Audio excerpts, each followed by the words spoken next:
Hey YouTube, today I'm going to be changing the front sprocket on my 2004 Honda Nighthawk CB250. This is a fairly easy job to do, and if you know how to use a wrench and you have a slight knowledge of chains and things like that, then it's not a very hard job at all. The reason I'm doing this mod is because I think the bike is undergeared, because I found that I can do a like a moving turn in 5th gear, and I can pull away from a rolling stop in 3rd, and I think that's really undergeared for a bike of that displacement, considering it's got 2 cylinders and things. So yeah, and I've looked at the forums, like Honda Rebel forum online. Thing about that is that the Honda Rebel is exactly the same as the Nighthawk, just different tank and body panels and things like that, but mechanically it's the same. So yeah, I bought this new front sprocket. It's 15 tooth, and it's got a 14 tooth on there now. That's the standard gearing. So I haven't exactly worked out how much this is going to raise the gearing yet, but it should be pretty much good where it is. This is the biggest sprocket that'll actually fit on the front of this bike, so if it's still too undergeared, I can just change up the back. Alright, so let's get started. The first step is I'm going to you have to take off this panel here. So I'm going to take off the gear shift lever. You need a wrench for that. I think it's 10 mil.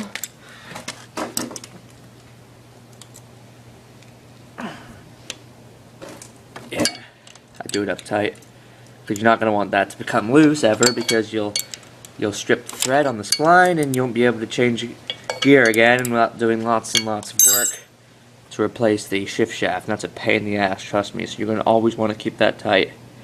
Same as with Kickstarter levers too, but this bike doesn't have that, so you don't have to worry about that. And that's that. It just slides off there. Might have to wiggle it a little bit. There you go. I'm gonna get a container for the nuts and bolts. This is a tomato. It works well for holding parts. Just plop that in there. And then there's 2 8 mil bolts that hold on this sprocket cover here.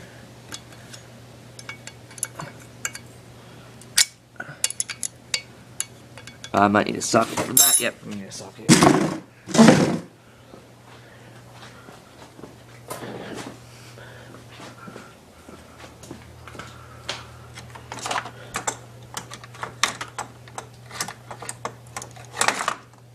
This here is a very handy tool. Very handy. I love this tool.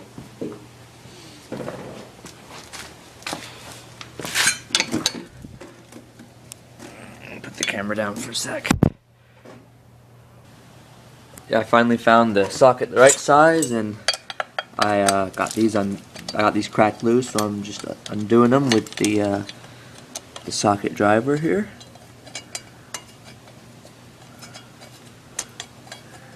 You don't really have to undo them evenly like this, but I think it makes it better if you do that.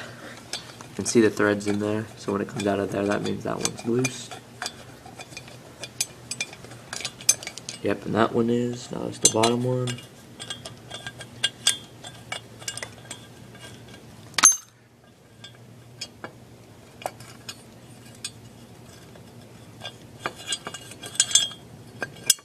It just pulls out. You kind of have to fiddle it to miss the peg and the gear change and everything.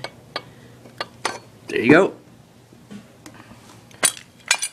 Make sure you keep the bolts somewhere safe, and it's also got this little wire holder. I think that holds the lead for the electric starter. And there's a sprocket there. It's held on with those look like 10 mil. Let me see. Yep, 10 mil nuts. So I'm gonna get my my 10 mil socket and crack those loose and get those undone. Well, I've got those sprocket retaining bolts undone. And after they're undone, you can remove this little sprocket retaining plate here. And now the next step is to remove the sprocket. And I don't feel like breaking the chain, so what I'm going to do is loosen up the chain adjusters and loosen up the axle. And I'm going to get a sledgehammer, not a sledgehammer, I lied, a mallet, and I'm going to tap the rear wheel forward, and that's going to release all the tension on the chain and make it so I can slide that off the spline there very easily. So yeah, I'll get to that. I think that's about it's a big one. Might be this size. Not bigger.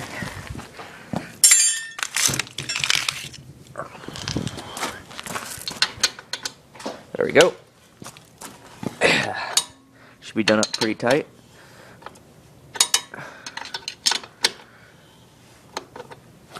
There you go, that's loose. And then the chain adjusters are 10 mil. There's a lock nut, and then the real nut behind it.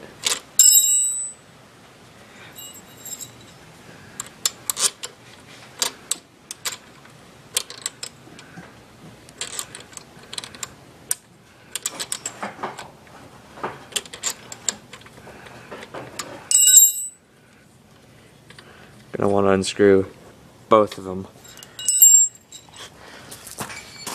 and I would just bring them back probably a good inch or so, because I really don't know how much more chain this is gonna require, you know, having the new sprocket onto it.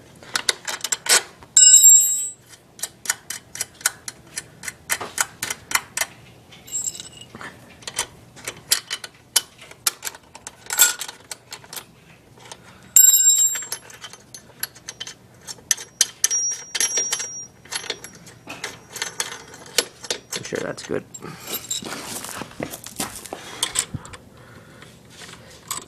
These two nuts have become sort of locked together on here. That's why I'm having to undo it with the wrench and not undoing it by hand like I did the other one.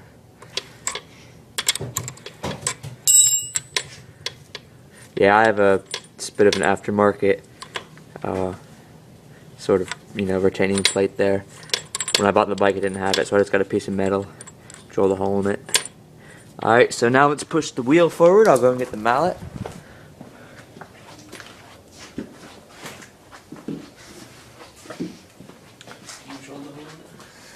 Here's Tommy drilled the hole in it. Here, Tom, will you give me a hand for this bit? No, why? I just need to hold the bike while I tap the wheel forward. Tommy, ladies and gentlemen, Tommy.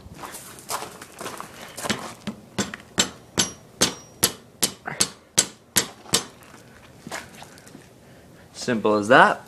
You see the chain has loads of slack onto it now, and the sprocket should come off fairly easily. I'll just go ahead and just grab her and slide her off.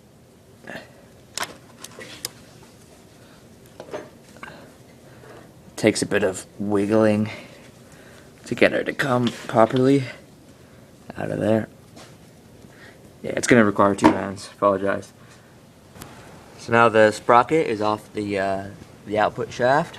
I had to move the bike slightly, so it was at a point where the chain was more loose. You know, chains have loose spots and tight spots. So I'll go ahead and pull the old sprocket out of here. It's kind of hard to record and do this at the same time. Yeah, I'll have to put the camera down. The old sprocket is out. And the new sprocket, if I can friggin' remember where I put it, there it is going in.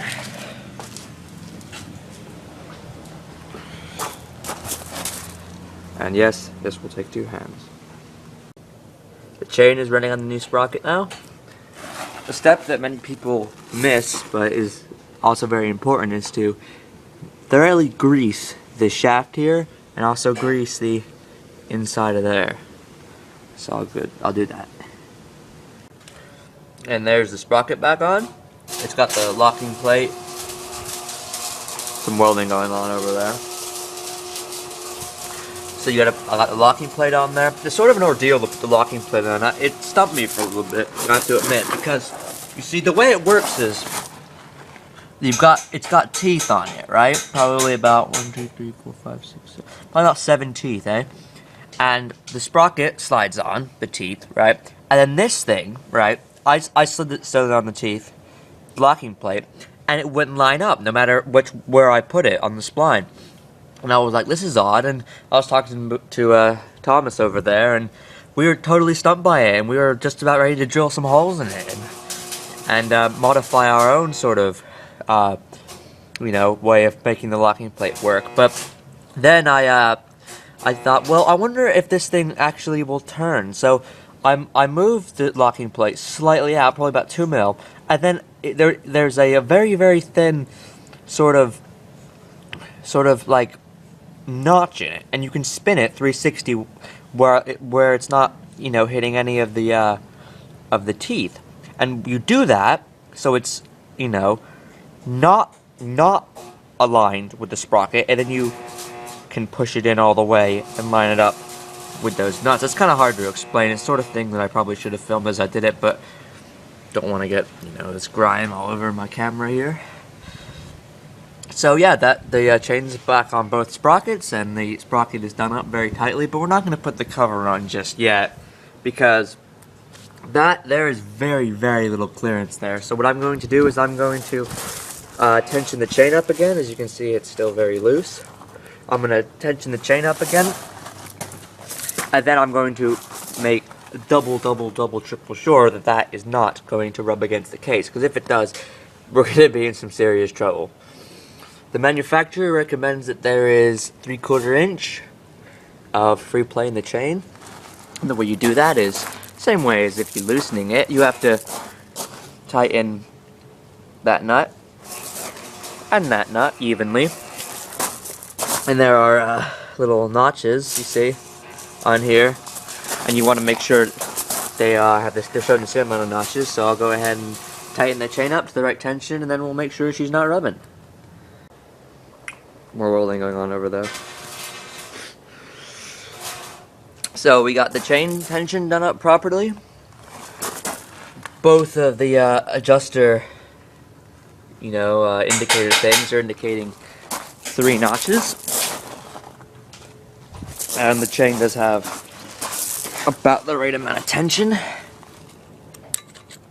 Should give it a little. It doesn't have 3/4 inch play, but I don't really think you need that much. I think it's better to keep it a little bit tighter than that, because it doesn't really hurt anything, but not over tighten, of course. Over tightening is bad. That's what that kid over there does, and it's just destroying his Kawasaki, but he doesn't recognize it.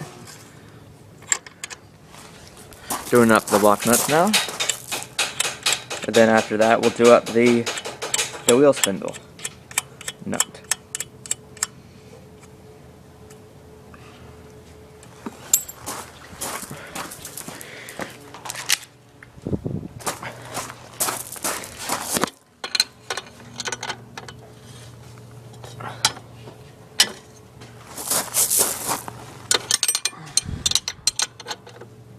Yeah, I was afraid that would happen. You see it's turning that too, so I'm going to have to use 2 hands and lock up the axle. Apologize. Chain tension is done properly, and I rolled the bike back and forth, and even though it is very close, it does not rub against the case. So that's pretty much a great success there. So yeah, all it remains is just to put this cover back on. Oh, he's welding. What's up, welding man? Great success. Great success. Why are you still filming? Put the cover back on in the reverse way that I showed you before. Make sure those nuts are good and tight, and then that should be everything. So that is how you change the front sprocket on your Honda Nighthawk or Honda Rebel. Thanks for watching.